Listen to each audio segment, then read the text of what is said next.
My brother raised a champagne glass under the string lights inside my dead husband's barn and said, "Let's thank Evelyn for finally letting this place become useful."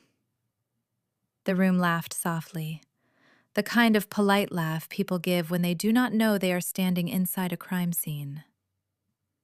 I sat at a small table near the catering station, still wearing my work boots, watching my niece pose in front of the red barn doors Thomas had rebuilt by hand.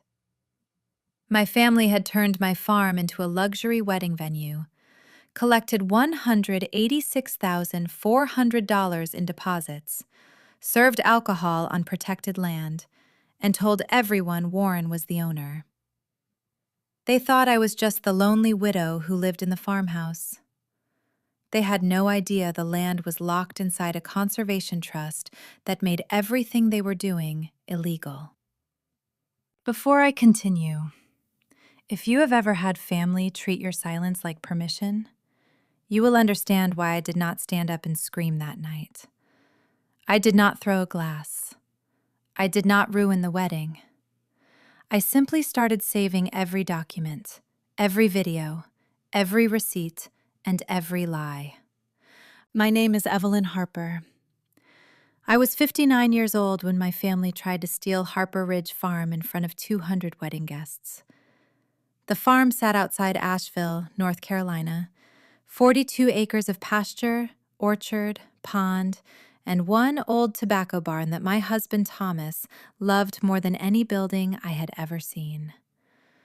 Thomas was not a loud man, but he had a kind of devotion that showed up in wood grain and fence posts. He repaired the barn plank by plank after we bought the place in 1998. He replaced the west wall himself. He sanded the floorboards by hand. He built a white bench near the pond for me after my knee surgery, then joked that if I ever got tired of him, at least I had a nice place to sit and think about it. Thomas died 3 years before this happened. A heart condition took him so quickly that I still sometimes reached for him in the dark before remembering the other side of the bed was empty. After the funeral, my family appeared just long enough to measure my weakness. My older brother, Warren, said the farm was too much for a woman alone. His wife, Denise, said I should sell before I became one of those sad widows who clung to dead things. Their daughter, Madison, the golden child of our family, looked around my barn and said, "Honestly, Aunt Evelyn, this place could be stunning if somebody with taste got involved."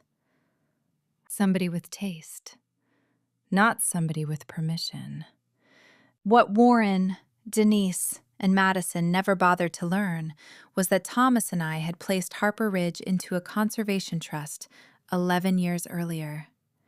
Developers had started buying farmland around us, cutting hillsides into luxury lots with fake stone gates and names like Fox Hollow Reserve. Thomas hated it. He used to stand at the edge of the pasture and say, "If we do this right, Evie, nobody gets to ruin this land after we're gone." So we signed a conservation easement with Blue Hollow Land Conservancy. It protected the farm from subdivision, commercial development, and event venue use. The barn could be preserved for agriculture, education, and limited approved community events. It could not become a wedding factory with valet parking, alcohol service, and a bridal lounge. My family did not know that because they did not care about the land. They cared about what the land could do for them. I discovered the wedding venue by accident on a Tuesday morning. I was at the hardware store buying linseed oil when a woman in cream linen touched my arm and said, "You must be so excited for the first big Harper Ridge wedding this weekend." I thought she had mistaken me for someone else. "What wedding?" I asked. She laughed like I was being modest. "Madison's wedding. Everyone's talking about it. That barn is all over Instagram." I went home and searched Harper Ridge Estate weddings. The website opened with a sunset photo of my barn, edited until the red boards glowed like something from a magazine. Across the top, in gold lettering, it said, where legacy meets luxury. Under it was another line, a private, family-owned estate offering exclusive mountain weddings curated by Madison Harper Events. I stared at those words until my hands went cold. Family-owned estate. Exclusive weddings. Madison Harper Events. I clicked through the pages. Saturday weddings started at $18,500. Rehearsal dinners were $7,200. Pond ceremony upgrade, champagne wall, bonfire package, vintage tractor photo package, bridal loft, valet parking, preferred catering, luxury restroom trailers. Every photograph was my property, my driveway, my orchard, my pond, my husband's barn. Even the white bench Thomas had built for me was listed as a romantic portrait location. Then I found the booking calendar. 14 dates were blocked between June and October. Madison's wedding was marked launch event. Others had names attached: Redding Miles, Chen, Talbot, Branson. Some said deposit paid. One said paid in full. A revenue sheet, carelessly uploaded into a vendor folder, listed total deposits collected, $186,400. I did not call Warren. I did not call Madison. I did not leave a comment under her bridal photos. I took screenshots of everything. The website, the pricing page, the calendar, the revenue sheet, the family-owned estate language, the property map showing my pasture turned into guest parking. Then I opened Thomas's old desk and pulled out the blue folder labeled Blue Hollow Land Conservancy, Executed Documents. When I saw his signature beside mine, I had to sit down. That evening, Warren called me. His voice was relaxed, like a man who had already decided the ending. "Evie," he said, using the childhood nickname I hated. "I assume you've heard about this weekend?" I said. "I heard something." He chuckled. "Good. Then don't make it weird. Madison wanted to surprise you. We're using the barn for the wedding. It's family property anyway, and frankly, it's good for the place. That farm has been sitting there dying since Thomas passed." The insult was so smooth, I almost admired it. Dying. That was what he called the land Thomas and I had protected. I asked, "Who gave you permission?" Warren sighed. "Don't start. Dad always said Harper land belongs to Harper blood."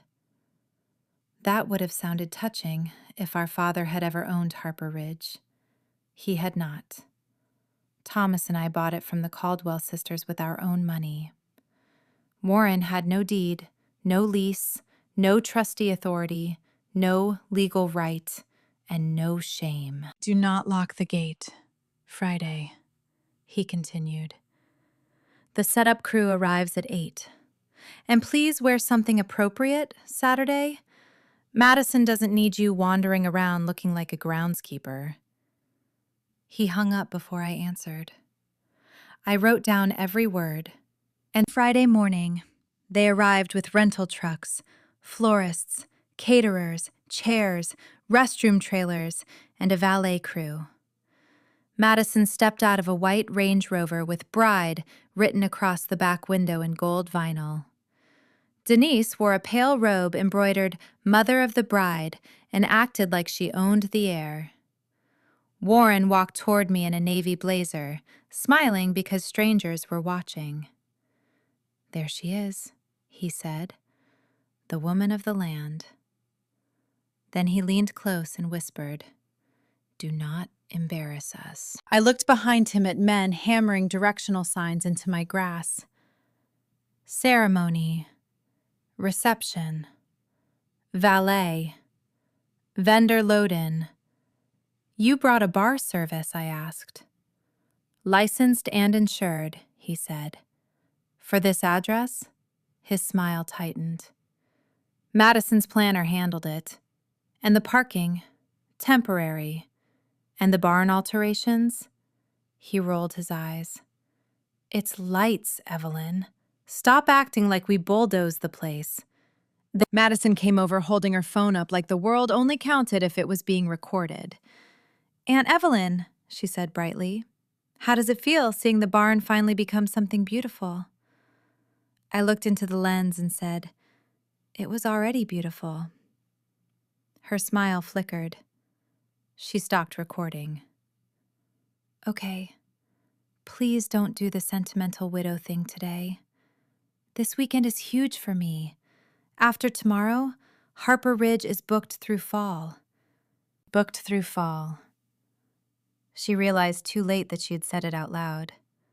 That night was the rehearsal dinner. Denise seated me at a small table near the catering station with the photographer, the DJ's assistant, and an elderly cousin Warren had once borrowed money from and never repaid.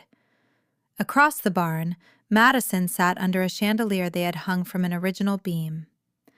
Warren gave a toast about family vision. Denise cried into a linen napkin. Guests applauded when Warren said, "Madison saw what this land could become when others only saw decay." Then Madison stood. She lifted her champagne glass and turned toward me with a sweet little smile that made my stomach harden. "I want to thank my Aunt Evelyn," she said. "She has been the little caretaker of this place since Uncle Thomas passed. And even though change is hard for some people, I hope tonight shows her that old things can still be useful when the right people take over." The room laughed. Not everyone, but enough. I felt heat rise in my chest, but my face stayed calm. I thought of Thomas on a ladder, replacing the west wall plank by plank. I thought of his hand over mine the day we signed the conservation trust. I thought of him saying, "Nobody gets to ruin this after us." Then I lifted my water glass, took one sip, and let Madison enjoy her applause. A young waiter came by and whispered, "Ma'am, are you okay?" I smiled because kindness still mattered, even in a stolen room. "I'm fine," I said. "Can I ask who hired your company?" He glanced toward the bar. "Madison Harper, Events. They sent the venue packet." "Did it list the property owner?"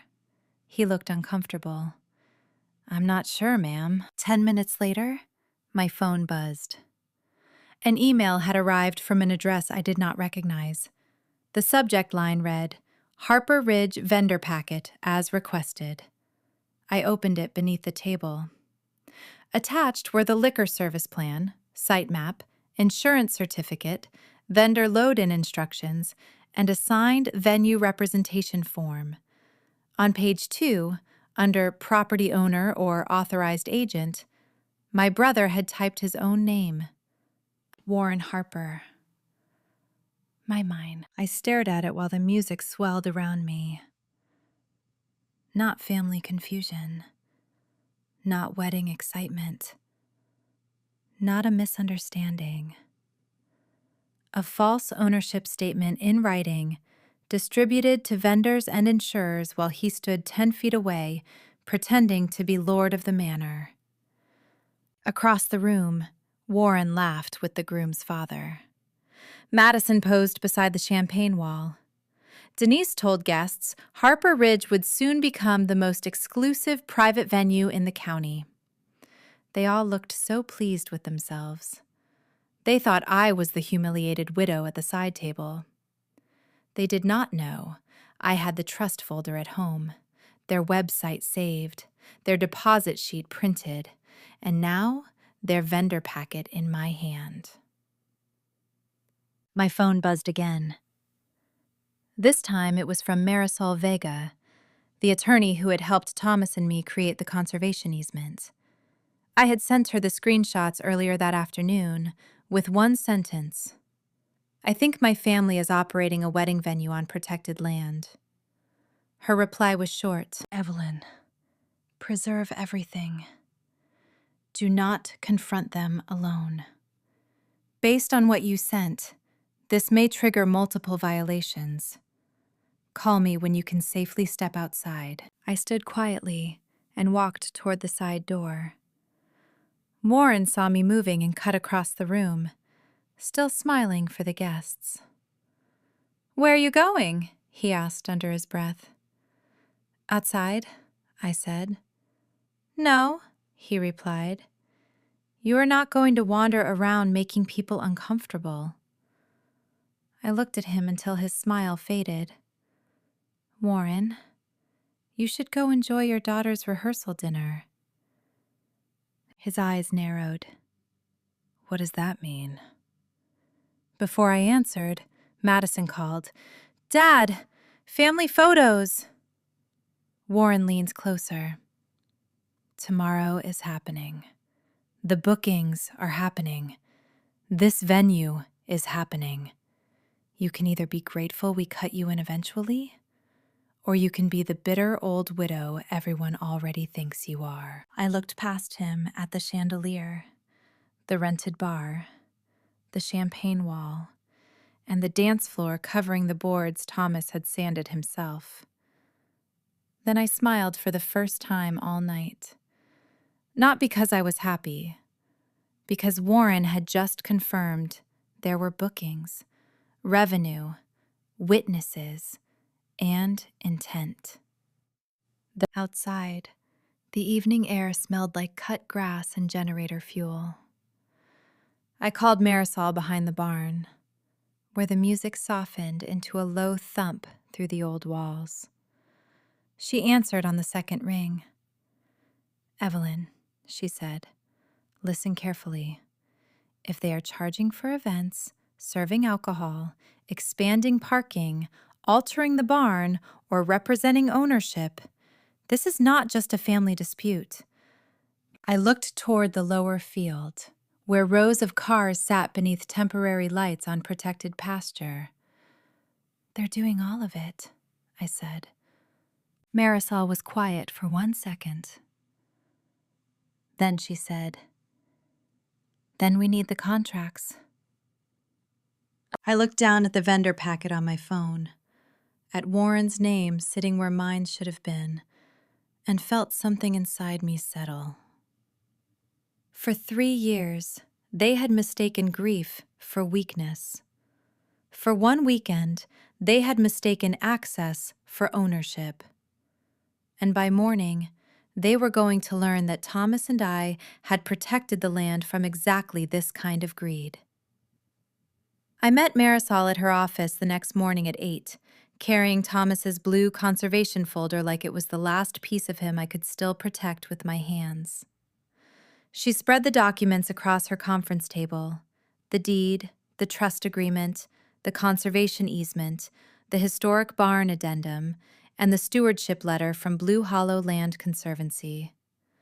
Then she placed Warren's vendor packet beside them, and the whole lie looked almost pathetic.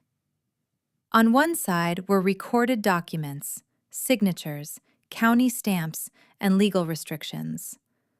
On the other side was my brother's name typed under property owner or authorized agent because he wanted to look important at his daughter's wedding. Marisol was a calm woman with silver hair, black glasses, and the kind of voice that made panic feel unnecessary. She tapped the easement clause with her pen and read it aloud. "No portion of the protected property shall be converted to commercial hospitality, entertainment, event venue, parking enterprise, or non-agricultural business use without prior written approval from the grantee and trustee." She looked up at me. "They did not ask for approval, no. You did not sign anything. No. They collected deposits, at least $186,400. She took off her glasses slowly. "Then, Evelyn, This is not a family disagreement. This is unauthorized commercial use of protected land and possibly fraud against every client who paid them." Those words should have made me feel better. Instead, they made me sadder, because fraud sounded so cold compared to what they had really done. They had used Thomas's barn as bait. They had used my grief as cover. They had taken the quietest part of my life and sold it under gold lettering to strangers. But there was strength in the coldness, too. The law did not need to understand every memory in those beams. It only needed to understand that Warren was not the owner. Marisol called Graham Ellison from Blue Hollow while I sat there. Graham remembered Thomas. That nearly broke me. He said, "Your husband cared deeply about that ridge. Mrs. Harper, we will take this seriously." By 10 o'clock, Marisol had a plan. She would send a preservation letter to Warren, Madison Harper Events, Denise, the planner, and any vendors we could identify. Blue Hollow would issue a suspected violation notice. I would preserve all evidence from the wedding day instead of confronting them in the middle of the ceremony. Marisol's exact words were, "Let them keep creating the record." That was hard advice to follow. When I returned to the farm just before noon, Madison's wedding day was already swallowing Harper Ridge whole. White chairs had been arranged near the pond. Florists were wrapping roses around the old gate Thomas built from reclaimed wood. A valet sign had been hammered into the pasture, and a bartender was unloading cases of champagne beside the barn. Denise saw me near the driveway and hurried over with a smile sharp enough to peel paint. "Evelyn, please don't roam today. Guests are arriving soon, and Madison wants everything elegant." She looked at my boots. "Maybe stay near the house until photos are done." "This is my home," I said. Her smile tightened. "It is a farm. Warren is trying to help you turn it into something people actually want." Then she leaned closer. "Do not punish Madison, because nobody is taking pictures of you." There it was, the old family language. If I objected, I was jealous. If I set a boundary, I was bitter. If I protected something, I was selfish. For years, Denise and Warren had survived by turning every theft into my character flaw. I did not answer her. I simply took a photo of the valet sign behind her shoulder. The ceremony began at 4 under the oak tree by the pond. Madison walked down the aisle on Warren's arm, glowing in a dress that probably cost more than my truck. Guests sighed. Cameras clicked. The officiant talked about roots, legacy, and family land, while I stood at the back beneath the shade, holding my phone loosely at my side. Every phrase landed like a false filing. Legacy, family land, built by love, preserved through generations. None of it was true, but Madison smiled like truth was whatever looked best in photographs. After the ceremony, a woman in a floral dress approached me near the garden. "You must be Evelyn," she said. "I'm Caroline Redding. My daughter is getting married here in August. We are so excited." I felt the air change around me. "August?" I asked. "Yes," she said. "Madison said we were lucky to get one of the last fall dates.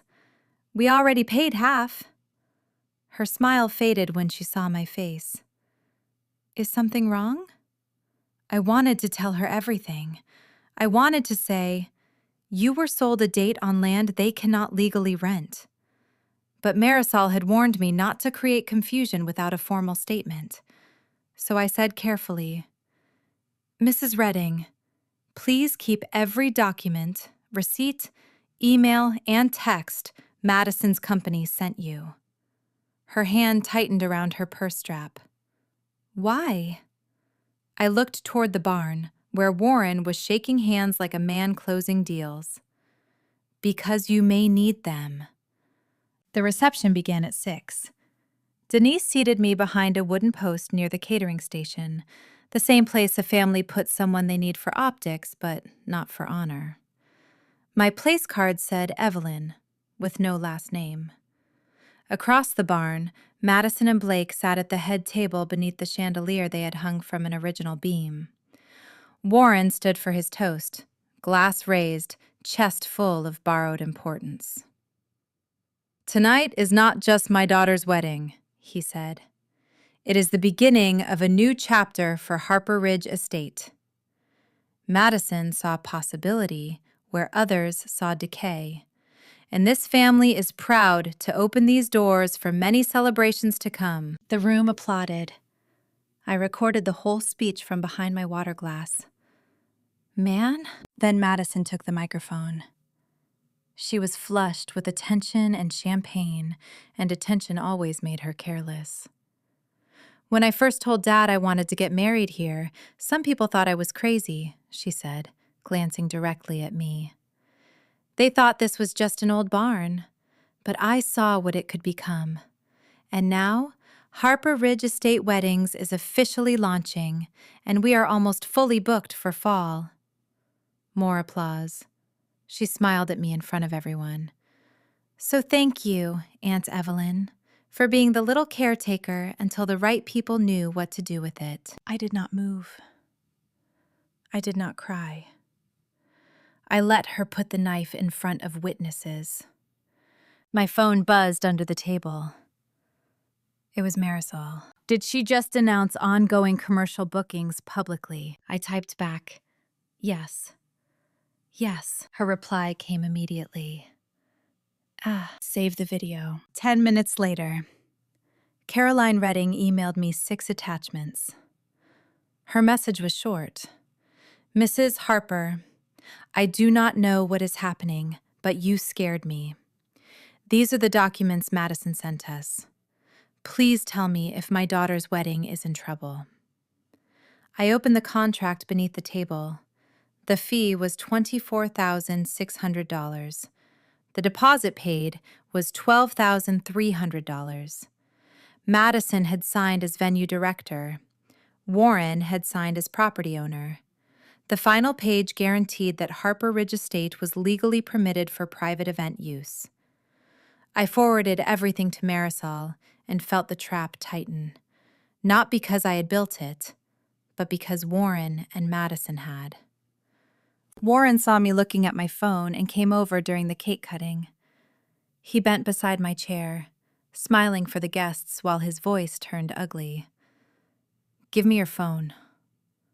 I looked at him. "No." His hand gripped the back of my chair.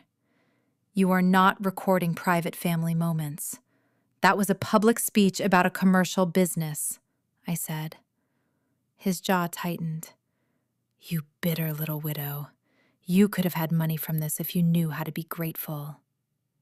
I looked at his hand until he released the chair. "What money, Warren?" He leaned closer. "After tonight, investors will see this place works. Madison has contracts. I have interest. You are not going to ruin this with a tantrum." Investors. Another word he should not have said. At 11:30, after the sparkler exit and the rented vintage car and the final guest shuttle, I walked into the barn alone. The floor was sticky with spilled champagne. A slice of wedding cake sat on Thomas's old workbench. Someone had left a veil pin caught in a crack between the boards he had sanded himself. I picked up the cake plate and threw it away, then stood in the quiet and let myself feel how badly they had violated this place. Not for long. Just enough to remember why I would not stop. My phone buzzed. Marisol. Marisol had sent a screenshot from the county permit database. Warren had applied for the temporary event permit himself. Under applicant certification, he had checked a box stating he was the property owner or legally authorized representative. Beneath the screenshot, Marisol had written, "This changes everything. Bring the trust folder tomorrow morning." I looked around the barn, at the lights hanging from old beams, at the champagne wall covering the feed room, at the dance floor hiding Thomas's boards, and I finally understood the shape of the justice coming. If I had yelled during the ceremony, they would have called me unstable. If I had ruined the reception, they would have called me jealous. But I had let them speak. I had let them sell. I had let them toast, brag, sign, certify, and celebrate. The wedding was not just their triumph anymore. It was evidence.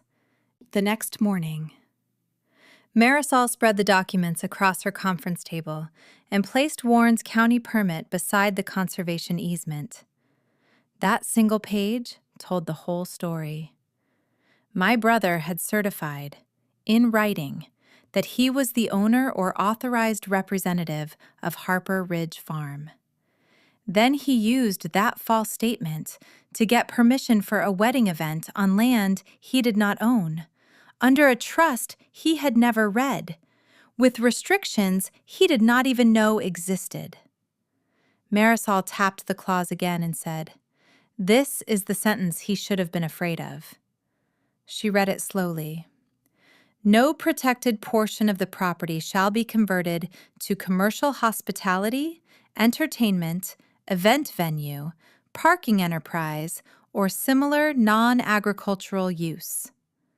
Then she looked at me and added, "The wedding was bad.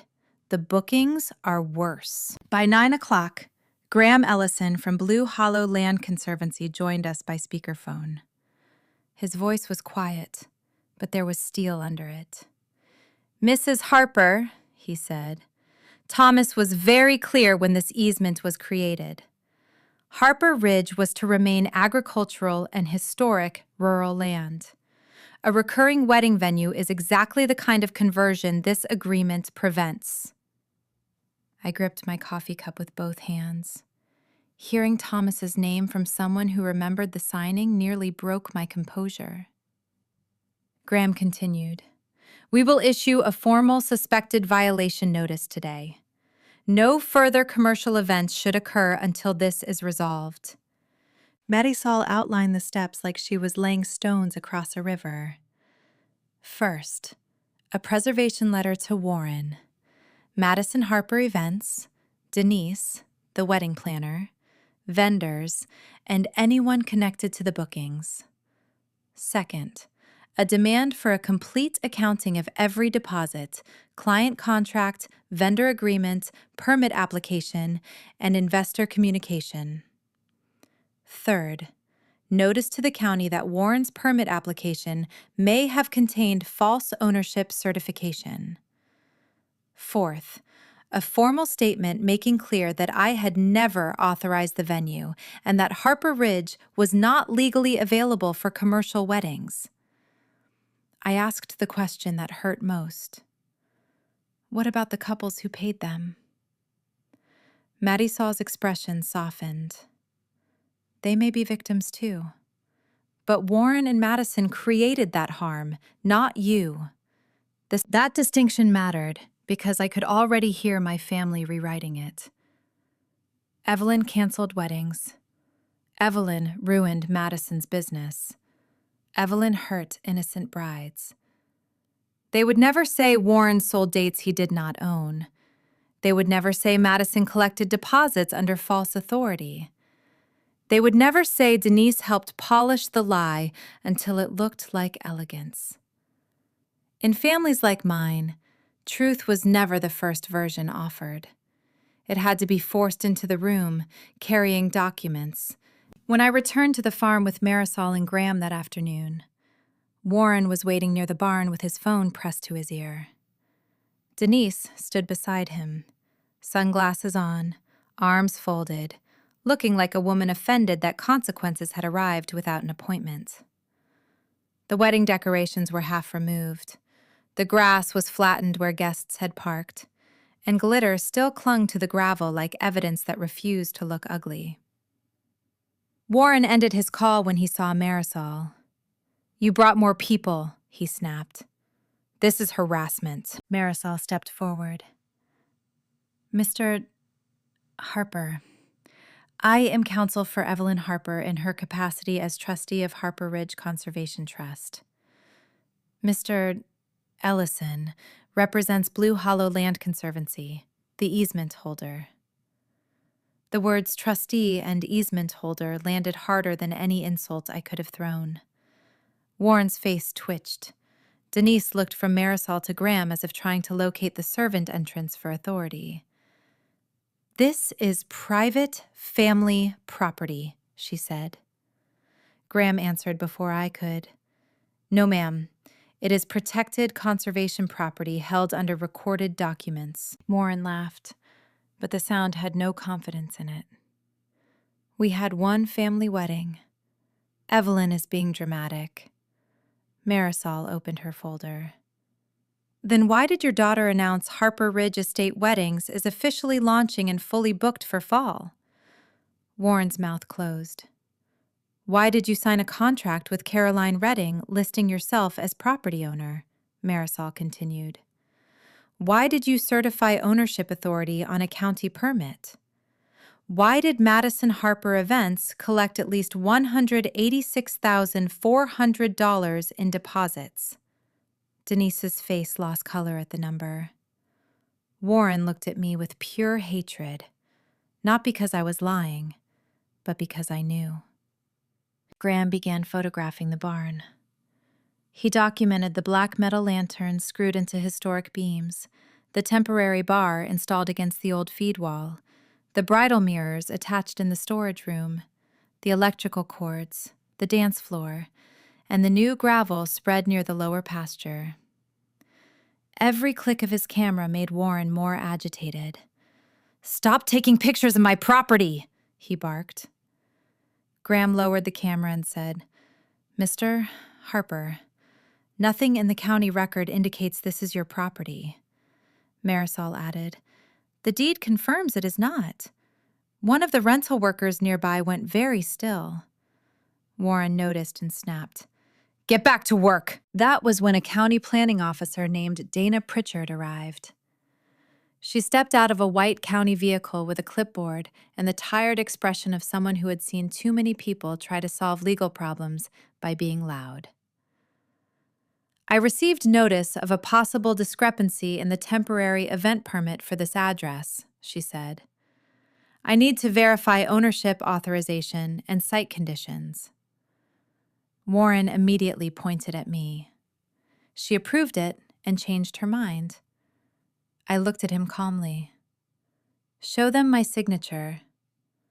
The silence that followed was small, but perfect. Dana asked Warren for the permit packet. He said the planner had it. She asked who the planner was. Denise answered before Warren could stop her. "Lila Grant." Dana wrote it down. She asked whether alcohol had been served. Warren said it was a private family wedding. Dana asked whether the alcohol vendor operated under the temporary event permit. Warren said he was not sure. She asked whether paid future events were booked for the property. Warren said nothing. That silence did not sound like innocence. It sounded like a man suddenly realizing every answer was a door with a trap behind it.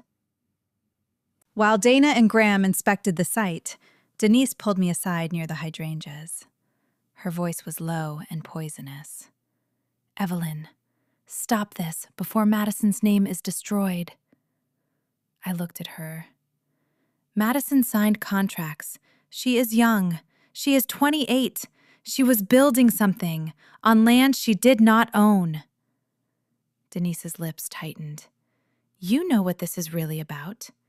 You cannot stand that Madison made people see beauty here, when all you ever did was sit in grief." There it was again. The familiar family knife. This time it barely cut. "No, Denise," I said. "Madison made people pay for access to something protected by law. That is not beauty. That is fraud with flowers."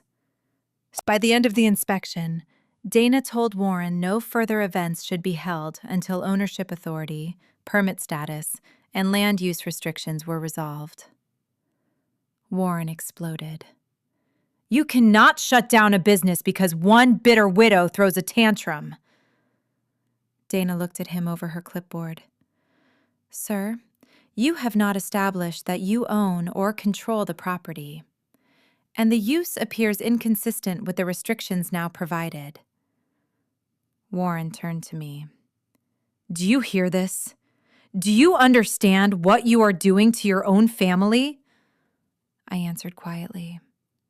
"I understand what you did to mine." That evening, Marisol sent the official preservation letter.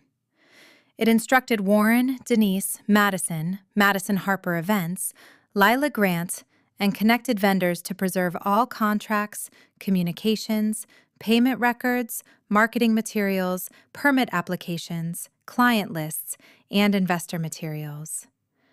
It also demanded that they stop representing Harper Ridge as a venue immediately. Warren replied 7 minutes later with one sentence: "You people are making a terrible mistake." Marisol forwarded it to me and wrote, "Good." He responded in writing. Madison posted her first video at 8:03 the next morning. She sat on a hotel balcony in a white honeymoon robe, eyes red, makeup perfect. Blake's hand resting on her shoulder just enough to appear supportive. "I never thought I would have to talk about family betrayal 2 days after my wedding," she began. "She called me an elderly aunt, a bitter widow, and a woman who could not stand to see someone younger succeed. She said Harper Ridge had always been family land in spirit. She said I had privately approved everything, then changed my mind out of jealousy." Then she looked away from the camera and whispered, "Some people would rather let a place die than let another woman shine." By noon, strangers were calling me cruel. Brides were panicking. Vendors were asking questions. Madison's followers flooded her comments with sympathy. But grief content does not refund deposits, and very quickly, the brides began asking for documents. Caroline Redding posted one careful sentence in a wedding group. "We were told the property was legally available. We are requesting proof."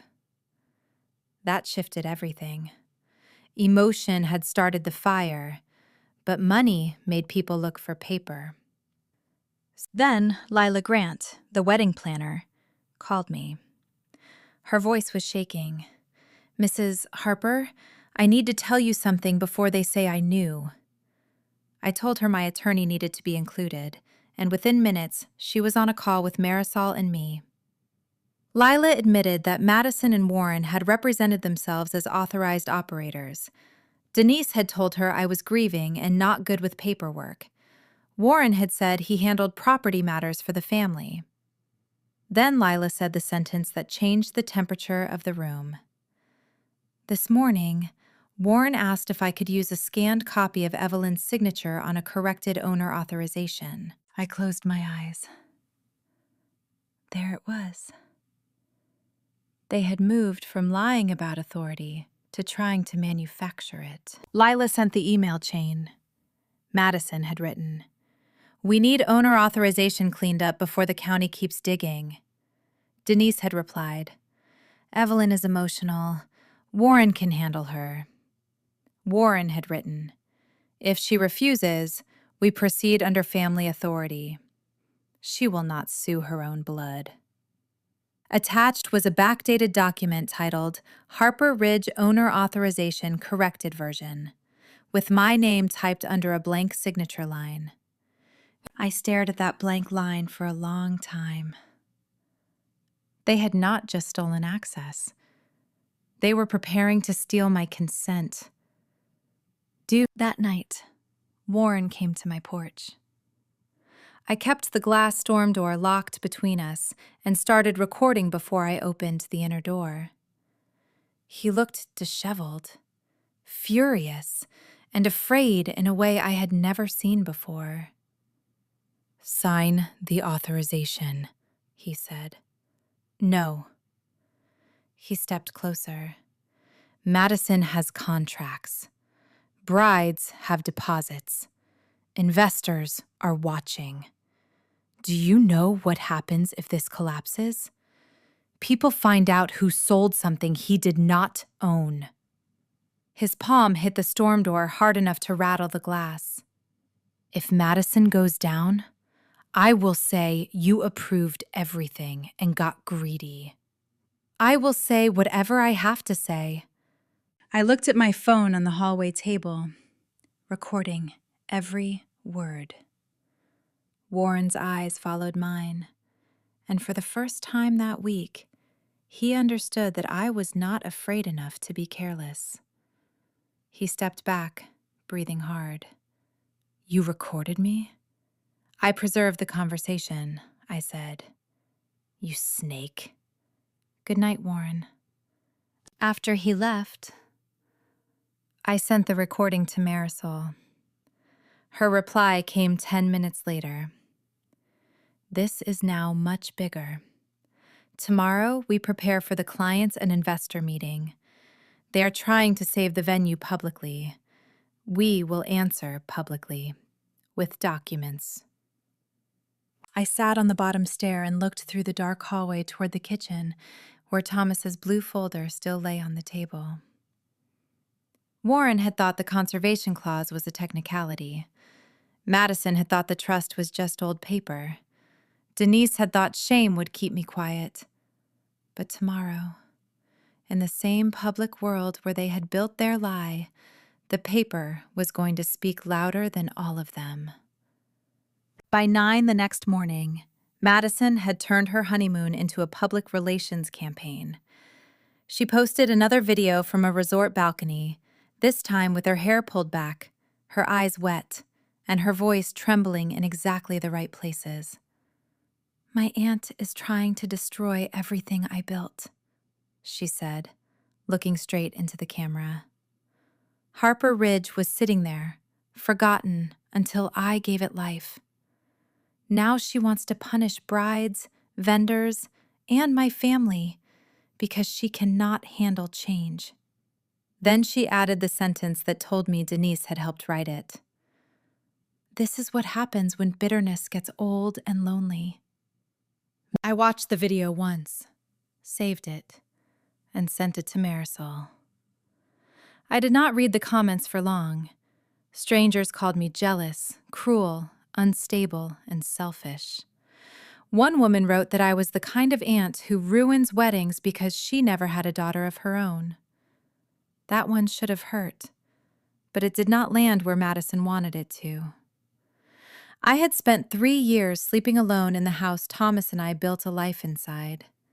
Internet strangers could not invent a wound my family had not already tried to use first. Marisol called me before I could respond. "Do not post emotionally," she said. "They want you to look reactive." I looked out the kitchen window at the barn, where the wedding flowers were already browning around the doors.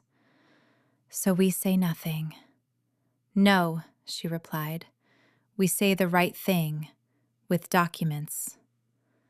By noon, she had prepared a public legal notice on my behalf. It was short, clean, and devastating.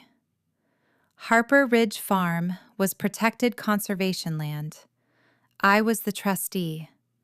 I had not authorized Madison Harper events, Warren Harper, Denise Harper, or any other party to operate a wedding venue. No future commercial weddings were approved. Anyone who had paid a deposit should preserve their contract, receipts, and communications. The notice did not call Madison a liar. It did not call Warren a thief. It did not mention jealousy, age, beauty, grief, or family. It simply placed the deed, the trust, the easement, and the truth in the same room. Within an hour, the conversation changed. Brides who had been crying under Madison's video started posting screenshots of their contracts. Vendors asked whether their insurance was valid. A bartender wrote that Warren had personally represented himself as the owner. Caroline Redding posted, "We paid $12,300 based on written assurance the venue was legally permitted. We want answers from Madison Harper Events." That sentence did more damage than any insult I could have written. Then the deposit records began to arrive. Lila Grant, the planner, sent Marisol a spreadsheet she said Madison had shared with her during the launch planning. 14 couples, $186,400 collected. 3 more soft holds waiting for contracts. 2 investor meetings scheduled for the following week. One line item caught my eye and made my stomach twist. Ridge Deck Concept, Phase 2, Visuals. I opened the attachment and saw a mock-up of a wooden overlook deck planned for the highest part of the property, the ridge, where Thomas's ashes were scattered. Madison had placed small white chairs on the rendering and written, "Premium, Vow Site, $5,000 upgrade." For a moment, I could not breathe. The barn had been painful. The pond had been painful. But the ridge was different. Thomas had asked for no stone, no plaque, no fenced memorial. "Just let me stay where the morning light hits first," he had said when we were still pretending death was a distant thing. Madison had looked at that place and seen an upgrade package. I called Marisol. My voice sounded flat even to me. They planned to sell the ridge. She opened the file while we were on the phone. I heard the silence on her end.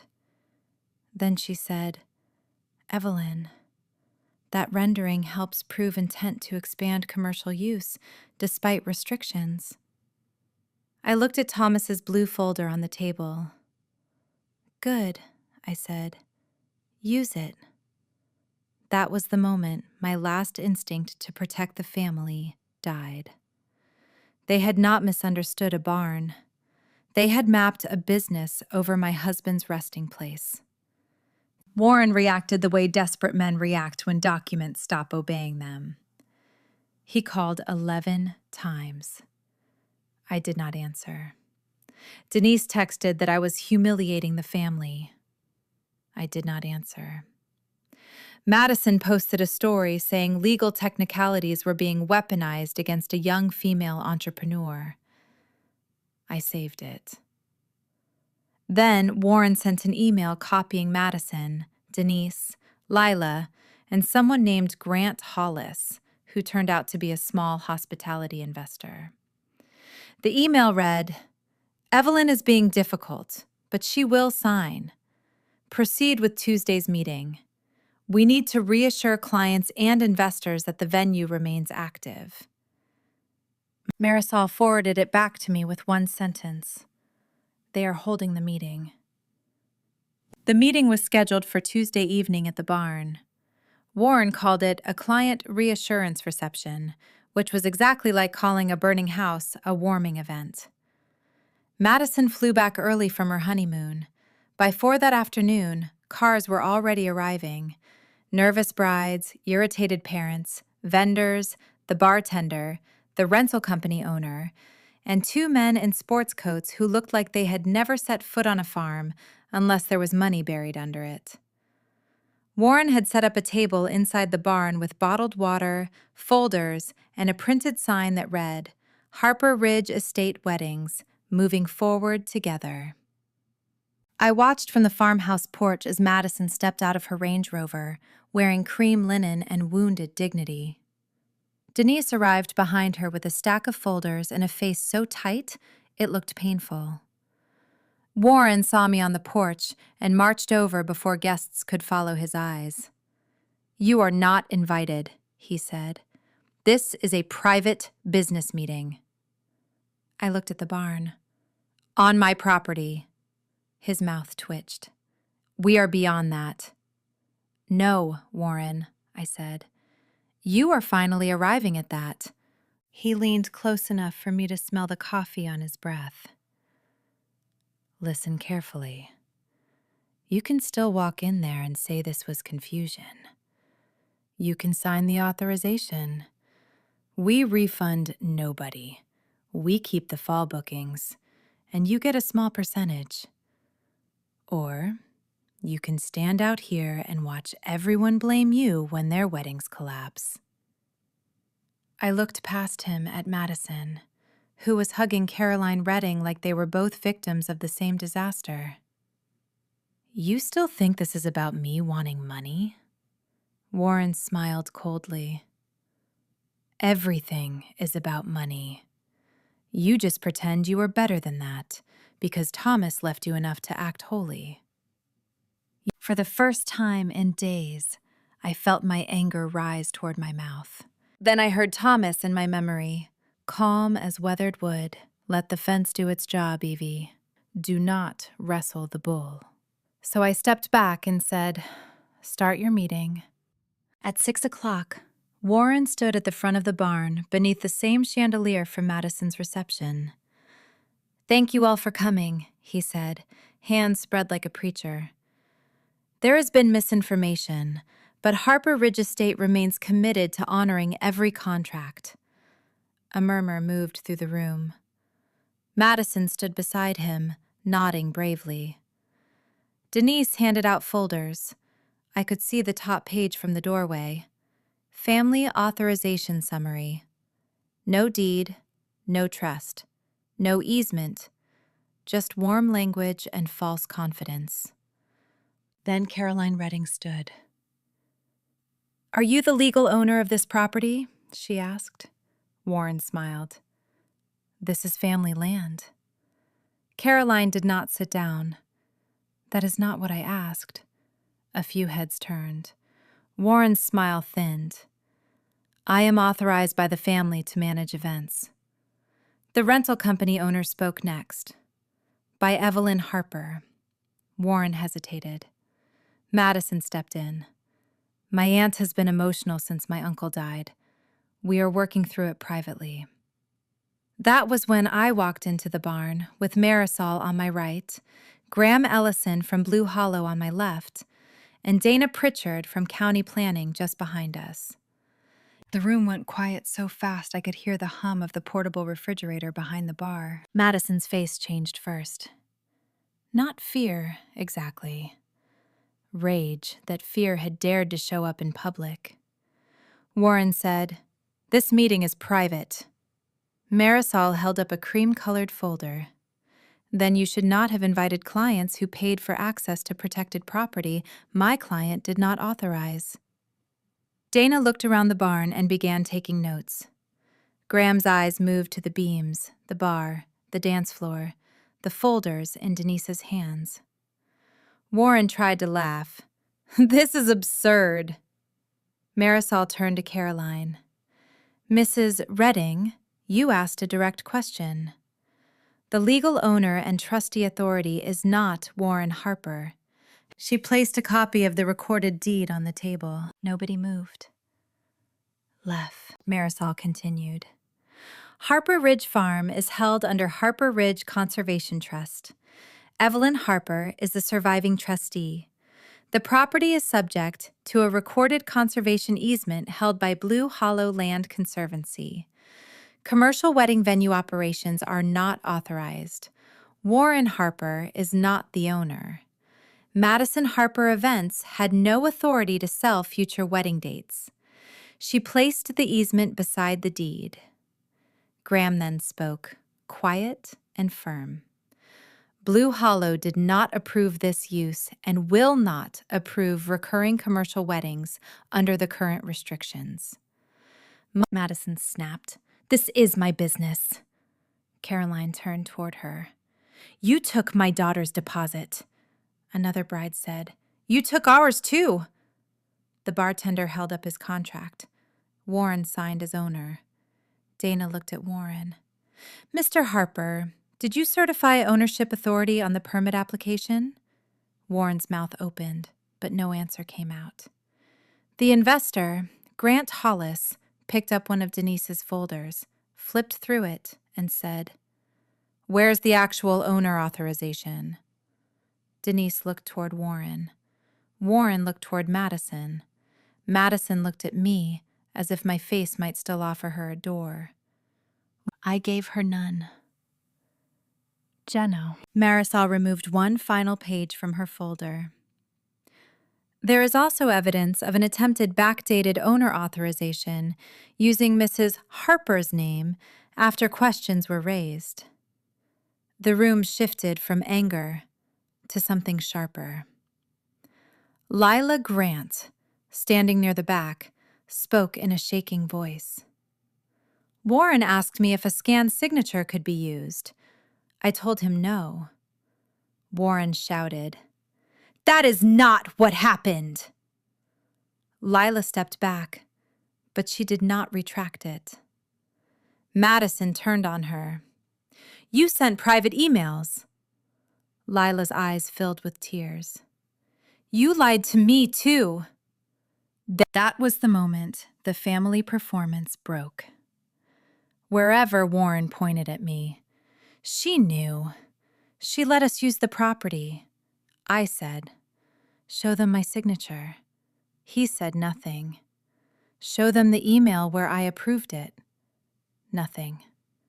"Show them the deed with your name on it." Nothing. The silence became the loudest answer in the barn. Caroline's husband took out his phone and said, "We are calling our attorney." Another parent demanded refunds. A vendor asked whether his insurance had been voided by false ownership information. Grant Hollis closed the investor folder and pushed it back across the table. "We are out," he said. Warren lunged toward him verbally, all panic now. "Grant, do not overreact." Grant looked around the barn. "You represented control of the asset. You do not control the asset." Then he walked out. Madison began crying. But it was different from the balcony videos. These tears were not arranged for sympathy. They were hot, furious, and useless. "Aunt Evelyn," she said, loud enough for the room, "please, tell them we can work this out." I looked at the chandelier hanging from Thomas's beam, at the folders full of lies, at the couples who had trusted my family, and at my niece finally understanding that beauty does not become ownership just because people clap for it. "No," I said. "I will not help you sell what was never yours." Dana asked Warren to step outside to discuss the permit discrepancy. Graham gave formal notice that no further commercial events could be held. Marisol handed Madison Harper Events a demand for accounting and preservation of all client funds. Denise stood frozen with her folder still open in her hands, the words "Family Authorization Summary" visible on the top page like a joke nobody was laughing at anymore. As Warren walked past me toward the barn doors, his face was gray. "You destroyed us," he whispered. I looked at him calmly. "No, Warren. I stopped protecting you from what you built." Outside, the evening light touched the ridge where Thomas rested. For the first time since I saw the website, the farm felt like it was breathing again. Photographers. The meeting did not end. It broke apart. That is different. An ending has order. People shake hands, gather folders, leave with some version of dignity. What happened inside Thomas's barn that evening was not an ending. It was a collapse with witnesses. Brides were crying into phones. Parents were demanding refund dates. Vendors were asking whether their contracts had been signed under false authority. Dana Pritchard from County Planning stood near the side door taking notes, while Graham Ellison photographed the unauthorized bar setup, the floor alterations, and the folders Warren had placed on the table to reassure people with documents that proved nothing. Warren kept trying to regain control by raising his voice, but every time he spoke, someone asked for a deed, a permit, a signed authorization, or a refund. For the first time in his life, my brother was in a room where volume could not replace proof. Madison tried a different strategy. She turned away from the angry clients and walked straight toward me, still dressed in cream linen, still beautiful, still convinced beauty could soften any locked door. "Aunt Evelyn," she said, her voice trembling just enough for the room to hear. "Please, I know this got messy, but you do not want to hurt all these brides. Just say we can finish the fall season. After that, we will restructure." It was clever. She was no longer asking me to save her. She was using the innocent couples as human shields. Caroline Redding stepped closer, eyes red but steady. "Madison, do not use my daughter to pressure her." "You told us Warren owned the property." Madison's face tightened. "Caroline, we were all operating under family understanding." Caroline lifted the contract in her hand. "No, we were operating under your signature." That sentence changed the room again. Family understanding had been Warren's fog machine. Signature was the light cutting through it. Marisol placed copies of the deposit spreadsheet on the table, but only enough for the affected clients and officials to see. She did not perform. She did not insult. She simply said, "Madison Harper Events accepted payments for future commercial use of property it did not own and could not lawfully offer under the recorded restrictions. Each paying client should consult counsel and request an accounting. Mrs. Harper did not receive these funds." A father near the back said, "Then who has our money?" Every face turned toward Madison. Madison looked at Warren. Warren looked at Denise. Denise looked down at the folder in her hands. That tiny chain of fear told the room more than any confession.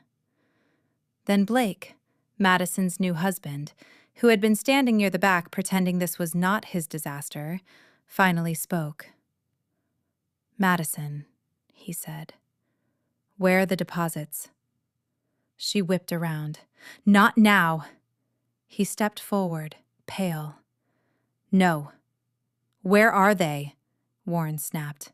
"This is not your concern." Blake stared at him. "My mother wired $25,000 into the launch account because you said the venue had legal clearance." The room went silent. I had known about brides and vendors. I had known about investors. I had not known Blake's family had put money into it. Madison's face drained of every staged expression. Denise whispered, "Blake, please." He ignored her. "Madison, you told me Evelyn approved everything." Madison's mouth opened, but nothing came out. "Clean. She was going to," she said finally.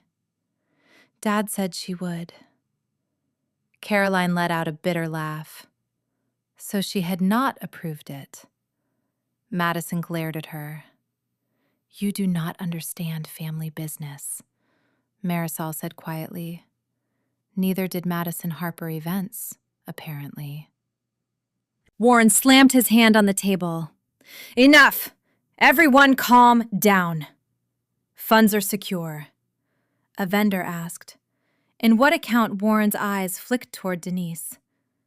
Denise clutched her purse. Blake looked at his wife as if seeing the room without decorations for the first time. Madison, he said again, slower now.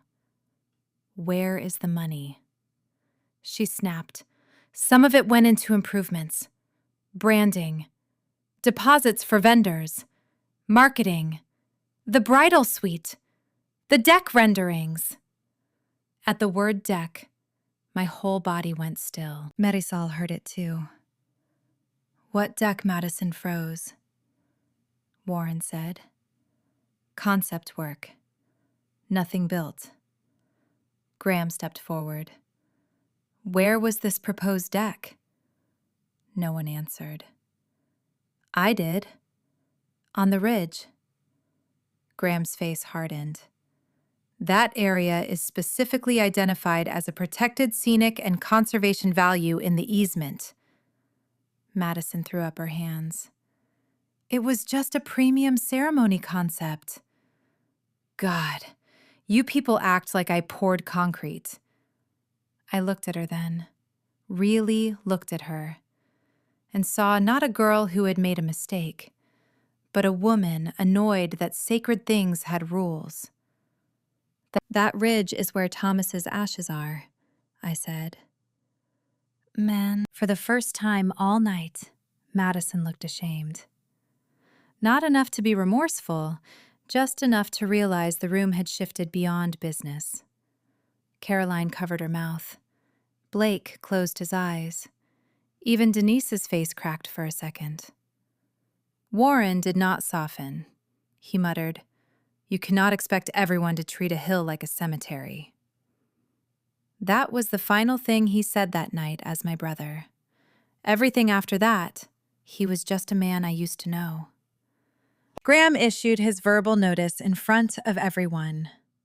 No future commercial events. No further alterations. No construction. No marketing of Harper Ridge as a venue. A written enforcement notice would follow. Dana informed Warren that the county would review the temporary event permit, the ownership certification, and any related applications.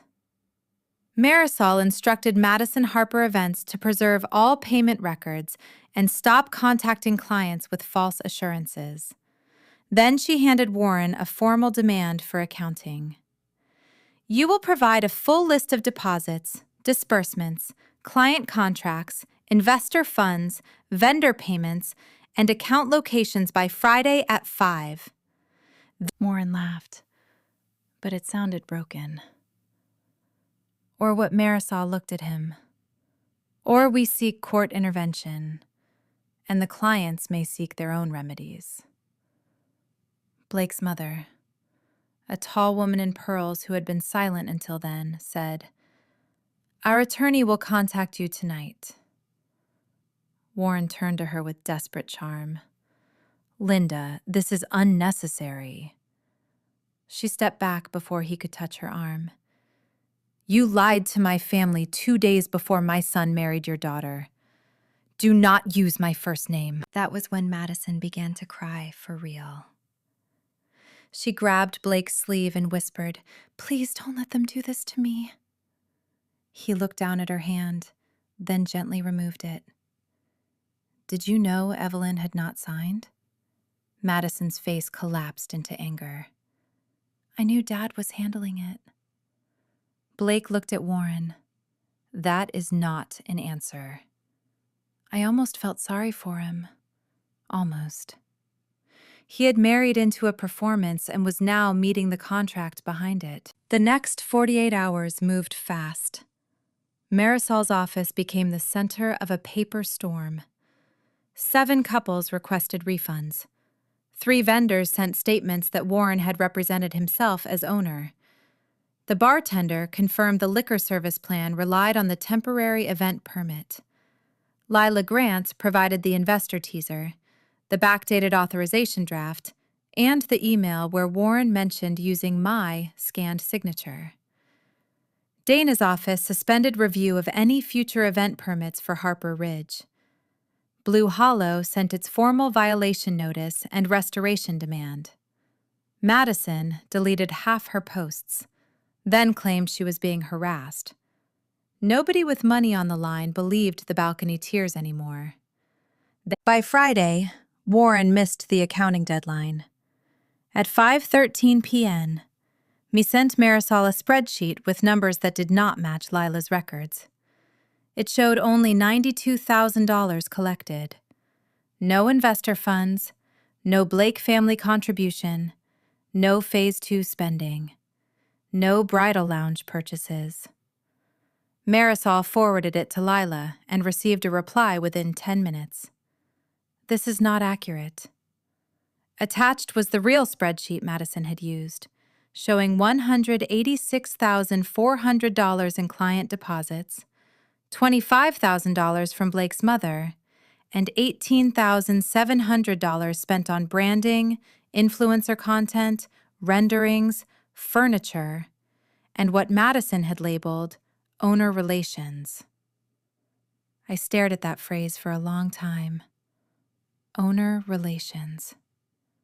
That was apparently what they called pressuring me. The court hearing was scheduled for the following Tuesday. It was not a dramatic criminal trial.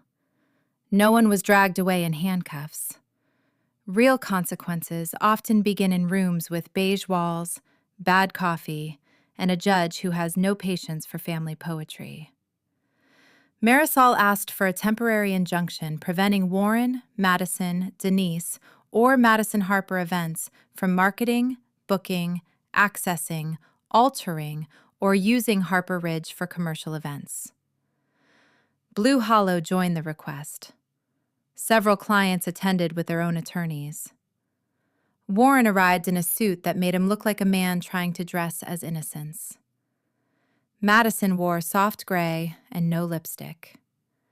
Denise carried a tissue she never used. The judge listened quietly. Warren's attorney tried to argue family permission, implied consent, emotional ownership, and investment-backed reliance.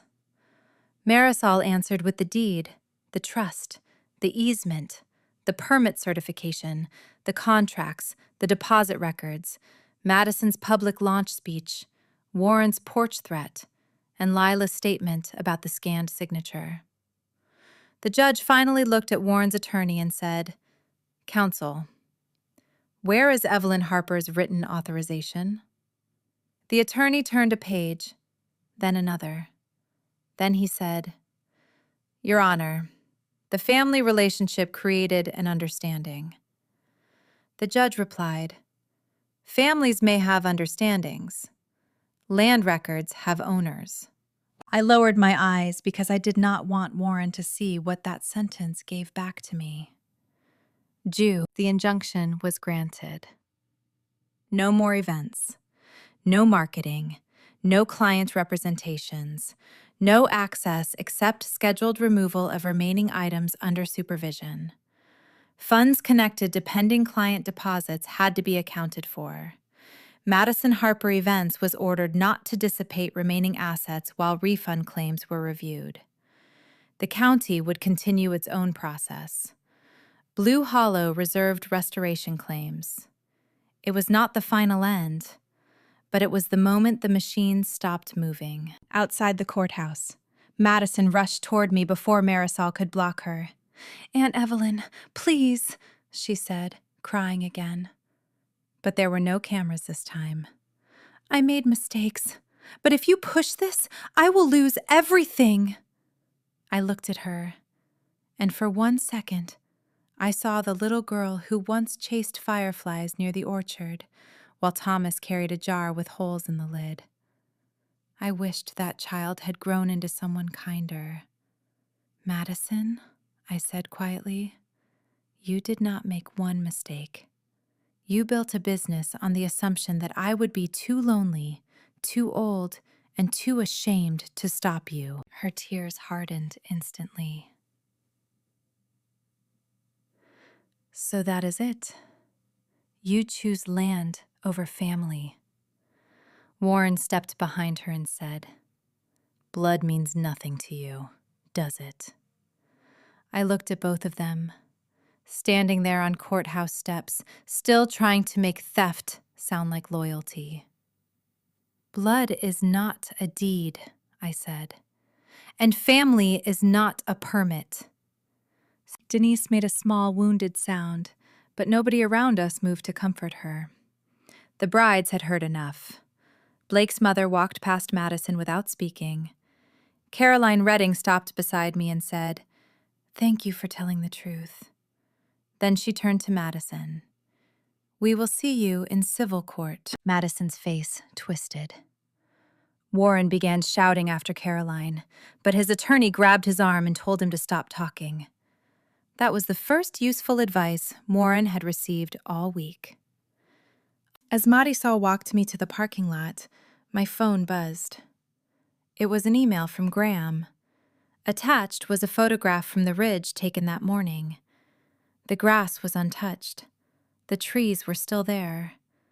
The morning light was hitting the place exactly the way Thomas had loved. Under the photo, Graham had written, "We will make sure this stays protected." I sat in Marisol's car and cried then. Not because I had lost, not because I had won, because for the first time since the website appeared, I believed the land would survive my family.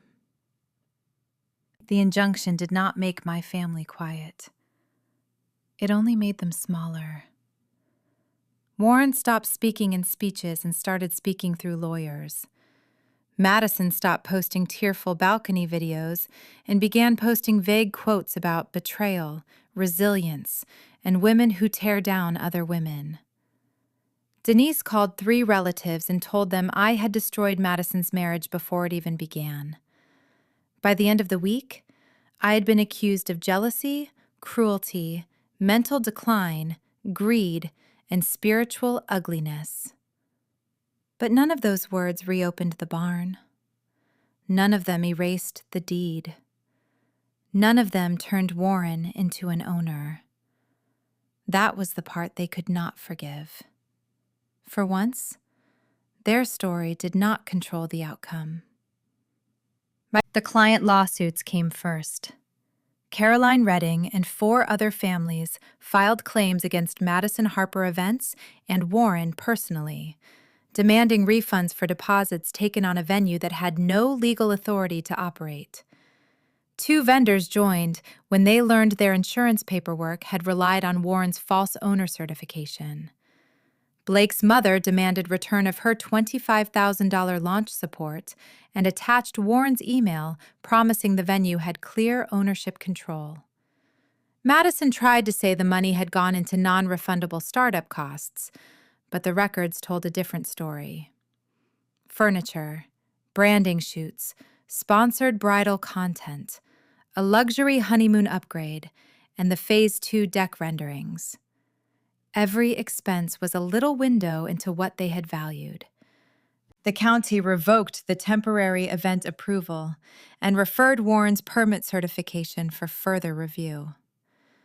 Blue Hollow required restoration of the lower pasture, removal of unauthorized fixtures from the barn, and professional inspection of the beams where Madison's crew had attached lanterns and the chandelier. The judge kept the injunction in place. Madison Harper Events lost its business insurance. Grant Hollis, the investor, sent Warren a demand letter and then disappeared from their lives so completely it was as if he had never said the word partnership. Fake confidence is expensive when real money starts asking questions. Blake left Madison 2 weeks after the hearing. I did not hear that from gossip. I heard it from Caroline, who heard it from her daughter, who had seen Madison crying in a bridal Facebook group about being abandoned during legal trauma. Later, Blake's mother sent Marisol a short note confirming that her family would pursue recovery of their funds separately and wanted no further contact with Madison or Warren. I felt no joy about the marriage ending. I had watched too many dreams collapse that month to celebrate another one. But I also knew Blake had not left because of me. He left because he asked his wife a simple question. Did Evelyn approve this? And she could not give him an honest answer. Warren lasted longer in denial. He tried to convince 2 relatives to lend him money for refunds, telling them I had weaponized technical paperwork. One of them finally called me, expecting me to explain myself. I sent him the recorded deed, the trust summary, the permit certification, and the clip of Madison announcing fall bookings. He never called back. Denise tried to organize a family dinner to heal this before Thanksgiving. The invitation said everyone had made mistakes. I declined with one sentence through Marisol. Evelyn Harper will not participate in private pressure conversations regarding active legal claims. Denise replied with 4 paragraphs about forgiveness. I did not read past the first line. The hardest day was not the hearing, or the meeting, or even the night Warren hit my storm door. The hardest day was the restoration inspection. Graham came with a historic barn specialist, 2 volunteers from Blue Hollow, and a carpenter who understood old agricultural structures. We removed the champagne wall first. Behind it, the old feed wall was scratched but sound. The chandelier came down next. The electrician found that Madison's crew had used temporary attachments that could be removed, though one beam needed repair where bolts had bitten into the wood. The bridal mirrors came off the feed room wall, leaving pale rectangles in the dust. The dance floor panels were lifted one by one until Thomas's boards appeared underneath, scuffed, sticky, but still there. I stood in the doorway and watched the barn become itself again.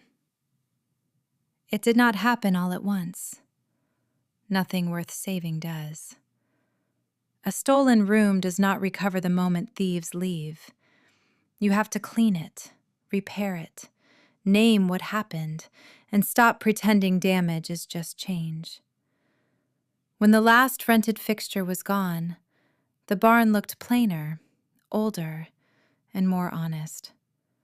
Sunlight came through the high gaps in the siding. Dust floated in the beams. Somewhere outside, a cow lowed from the neighbor's pasture. I put my hand on the west wall Thomas rebuilt and whispered, I kept it.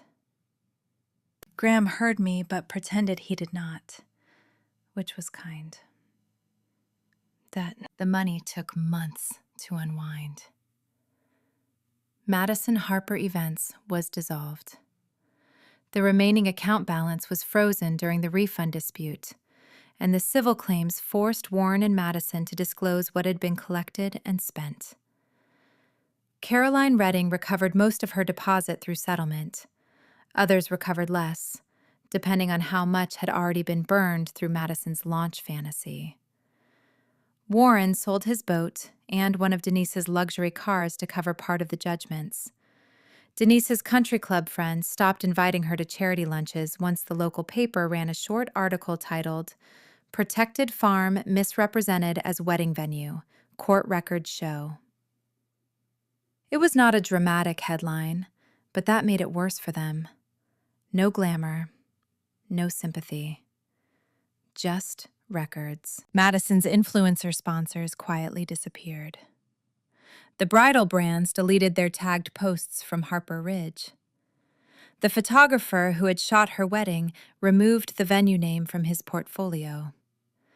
Her final public video about the situation was the shortest one.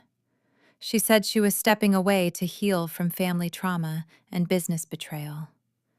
She did not say my name. She did not apologize. Warren never apologized either. Men like my brother treat apology like property. They only give it when forced, and even then they try to keep the deed. 3 months after the injunction, Warren came to the farm one last time. Not alone this time. His attorney had arranged supervised access to collect 2 boxes of leftover decor and a few items Madison claimed belonged to her company. Marisol was there. Graham was there.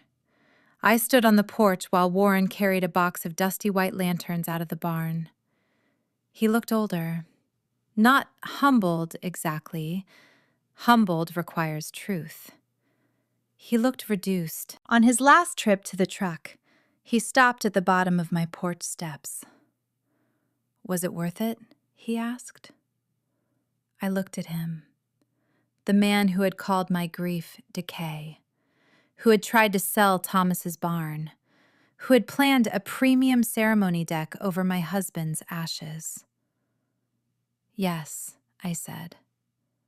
His mouth tightened. "You chose dirt over blood." I shook my head. "No, Warren. I chose truth over theft." He stared at me for a long moment, waiting for the old version of me to soften the sentence. I did not. Finally, he said, "You will be alone." I looked past him toward the barn, where Graham and Marisol were talking beneath the restored doorway. "No," I said. "I just will not be with you." That was the last time my brother stood on Harper Ridge. The following spring, we opened the barn for its first approved event after the restoration. Not a wedding, not a reception, not a luxury launch. A conservation education day for local students, farm families, and volunteers. Blue Hollow helped organize it. The 4-H Club brought display boards about soil health. A retired farmer taught children how to read pasture grass. Marisol came with her teenage niece. Caroline Redding came too, quietly, with her daughter. They had found another wedding venue months earlier. She hugged me and sorry your family put all of us through that. I said, "I'm sorry they used your daughter's dream." That was the truth. Innocent people had been harmed, but the blame belonged where the signatures were. At noon, Graham unveiled a simple wooden sign near the barn entrance. It read, "Thomas Harper, Agricultural Learning Barn, protected in perpetuity." I had chosen the words carefully. Not luxury, not exclusive, not estate. Protected. Thomas would have liked that. The children ran in and out of the barn with clipboards. Someone set lemonade on a folding table. No champagne wall, no valet. No one pretending pasture was a prop. Just sunlight, old wood, and the sound of a place being used without being exploited. Later that afternoon, I walked alone to the ridge. The grass had grown back from the tire marks. The trees moved in a soft wind. Below me, the barn sat red and steady against the field. I thought about all the things my family had called me: bitter, lonely, old, jealous, difficult. They had used those words like keys, hoping one would unlock my shame. But shame is only useful when you believe the people holding it have the right to judge you. Warren had no such right. Madison had no such right. Denise had no such right. They lost that right the moment they mistook my home for their opportunity. I did not forgive them. That surprises some people when I say it, but it should not. Forgiveness is not rent owed to people who broke into your peace. I did not wish them dead. I did not chase them after the court orders. I did not call to mock them when the judgments came due or when Madison's business vanished.